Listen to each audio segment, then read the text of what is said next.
জাহানারা আইনি ব্যবস্থা নিলে সহায়তা করবে বাংলাদেশ সরকার। জাহানারার অভিযোগ নিয়ে সরকারের পক্ষে কথা বলেছেন ক্রীড়া উপদেষ্টা আসিফ মাহমুদ সজীব ভুঁইয়া। বিস্তারিত প্রতিবেদনে। বাংলাদেশ নারী ক্রিকেট দলের সাবেক অধিনায়ক জাহানারা আলম যৌন হয়রানি বিষয়ে আইনি ব্যবস্থা নিলে সরকার সর্বোচ্চ গুরুত্ব দিয়ে সহায়তা করবে বলে জানিয়েছেন ক্রীড়া উপদেষ্টা আসিফ মাহমুদ সজীব ভুঁইয়া। তিনি বলেন, এ ধরনের কাজ করে কেউ যেন পার পেয়ে না যান তা নিশ্চিত করবে সরকার। আজ এক সংবাদ সাক্ষাৎকারে তিনি কথা বলেন। বাংলাদেশ দলের হয়ে 135টি আন্তর্জাতিক ম্যাচ খেলা জাহানারা বৃহস্পতিবার একটি ইউটিউব চ্যানেলকে দেওয়া সাক্ষাৎকারে জাতীয় দলে থাকার সময় যৌন হয়রানির শিকার হয়েছেন বলে অভিযোগ করেন।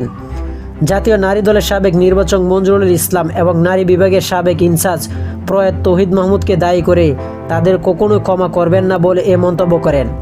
জাহানারা সাক্ষাৎকারের প্রকাশের পর সামাজিক যোগাযোগ মাধ্যমে আলোড়ন উঠলে বৃহস্পতিবার রাত 11:15টায় বিসিবির সংবাদ বিজ্ঞপ্তি দিয়ে জানায়, অভিযোগ খতিয়ে দেখতে তদন্ত কমিটি গঠনের সিদ্ধান্ত হয়েছে।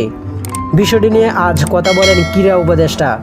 জাহানারার সঙ্গে মন্ত্রণালয় থেকে যোগাযোগ করা হয়েছে জানিয়ে ক্রীড়া উপদেষ্টা বলেন, আমাদের দপ্তর থেকে ভুক্তভোগীর সঙ্গে যোগাযোগ করা হয়েছে। তিনি যদি আইনি ব্যবস্থা নিতে চান, এটা যেহেতু ফৌজদারি অপরাধ, এটা সরকারের পক্ষ থেকে সর্বোচ্চ গুরুত্ব দিয়ে যারা জড়িত তারা যেন দৃষ্টান্তমূলক শাস্তিটা পান সেটা আমরা নিশ্চিত করব। বাংলাদেশের ক্রীড়া অঙ্গনে নারীর প্রতি যৌন হয়রানির প্রসঙ্গে টেনে উপদেষ্টা বলেন, এ ধরনের কথা আজকে প্রথম এসেছে তা নয়, অন্যান্য খেলা থেকে অনেক সময় অভিযোগ আসে।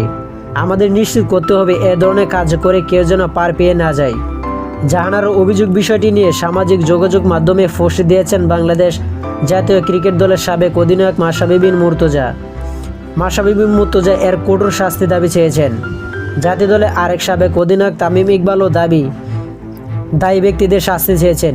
তিনি জাতীয় ক্রীড়া পরিষদ কিংবা সরকারি পর্যায়ে একটি স্বাধীন তদন্ত কমিটি গঠনের দাবি করেছেন, যেখানে বিসিবির সংশ্লিষ্ট কেউ থাকবে না।